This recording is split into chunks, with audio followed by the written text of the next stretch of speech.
ఆశ్రయించాడు, దేవుడు మన జీవితంలో మేలు.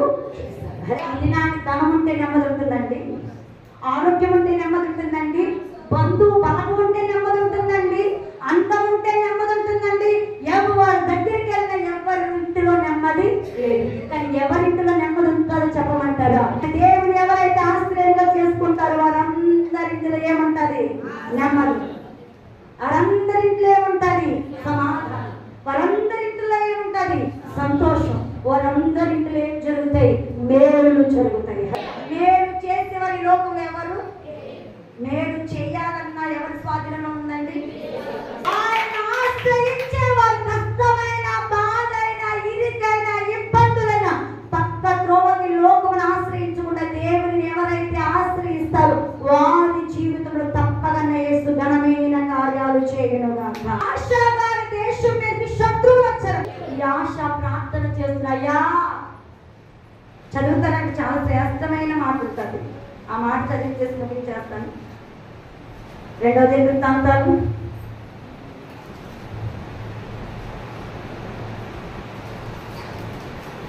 14వ అధ్యాయము 11వ వచనం చదువుదామండి.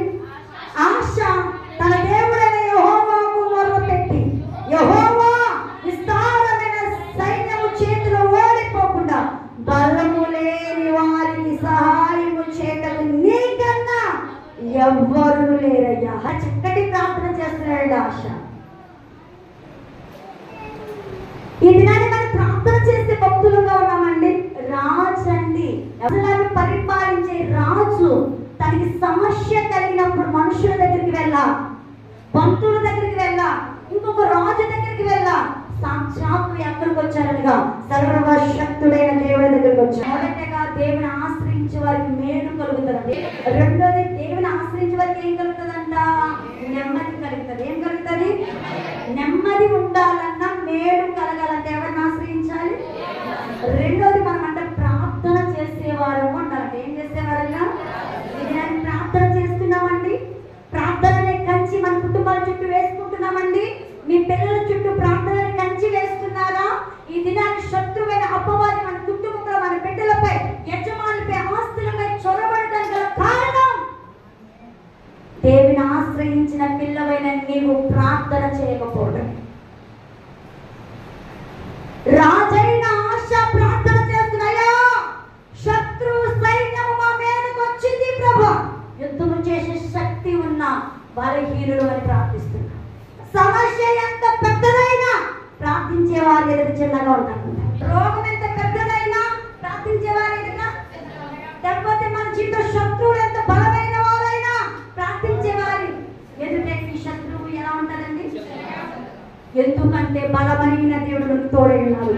ఎవరికి దేవుడు సహాయం చేస్తాడు అంటే ఆయన ఆశ్రయించే వారికి, రెండోది ప్రార్థన చేసేవారికి. ఈ ఆశ అనే రాజు భక్తుడు ఏమి చేశారనగా సైన్యమును ఓడింప చేయడానికి ప్రార్థన చేశారంట. ఆ ప్రార్థన ఏ ప్రార్థన చెప్పమంటారా? తగ్గించుకుని ఏ ప్రార్థన ఆశ్రయించాలి. రెండోది ప్రార్థన. కానీ ప్రార్థనలో కూడా తేడా ఉన్నాయి.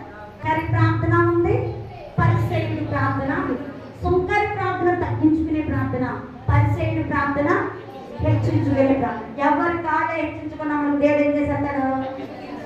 ఎవరి కాడ తగ్గించుకుంటే దేవుడు ఏం చేస్తాడు?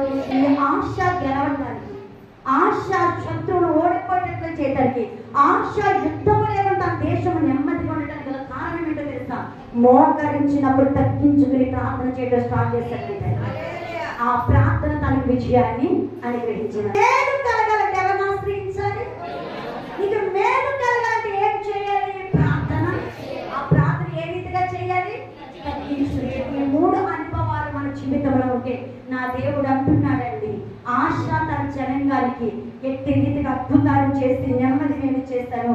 నీ కుటుంబంలో ఎటువంటి శోధనైనా, ఎంత భయంకరమైన బిడ్డల మీద పాపం ఏర్పడి చేసిన, నీ పిల్లల మాట వినక త్రాగుడు చేత, వ్యభిచారం చేత, జోదము చేత, లోక అలవాటు చేత బానిసైపోయారా? నీకొక్కదాన్ని ఒక్కడి ప్రార్థన కుటుంబం రక్షించబోతుంది. అలా జరగాలంటే ఎవరిని ఆశ్రయించాలి? కష్టం వచ్చినా, ఎన్ని బాధలు వచ్చినా మన జీవితంలో ప్రార్థన ఒక ప్రాముఖ్యమైన ఆయుధంగా రెండు తమను తాము తగ్గించుకున్నాం. ఈ అనుభవాలు 3 అనుభవాలు ఆశా జీవితంలో ఉన్నాయి కాబట్టి ఆశ తన దేశాన్ని కాపాడుకోగలిగాడు. ఈ 3 అనుభవాలు ఏ వ్యక్తులైతే ఉంటాయో వారు తమ కుటుంబాన్ని కాపాడుతుందరు కాక, వారి కాపాడుతుందరు కాక, వారి ఆరోగ్యాన్ని కాపాడుతుందరు కాక, సమస్తాన్ని కాపాడుతుందరు కాక. పరిశుద్ధాత్మ దేవుడు దయచేయను గాక.